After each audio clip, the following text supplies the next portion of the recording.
मंडळी, तुम्हाला माहिती आहे का, बटर चकली घरी बनवायला खूप सोपी आहे. आता ते बाहेरचं 50 रुपयाचं पॅकेट विसरा आणि या दिवाळीपासूनच घरच्या घरी बटर चकली बनवायला सुरुवात करा.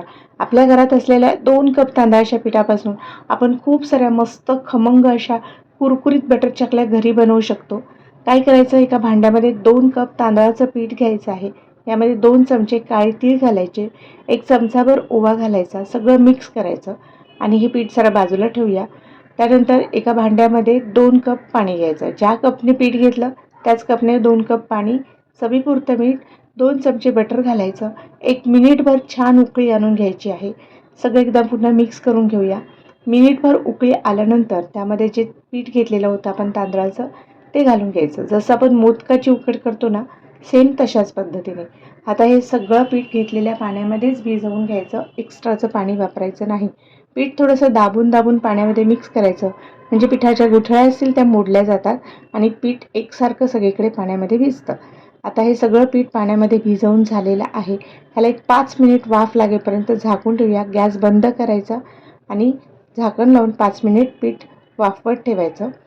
त्यानंतर एका परातीमध्ये काढून घ्यायचं. आपल्या हाताला सोसवेल एवढं थंड झालं की मळून घ्यायचं.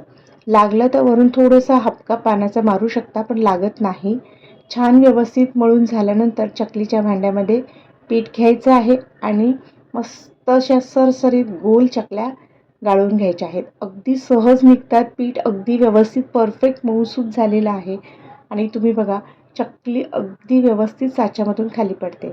तर अशा सगळ्या चकल्या मी गाळून घेणार आणि चकली तळते वेळी सुरुवातीला तेल चांगलं गरम केल्यानंतर गॅस बारीक करायचा.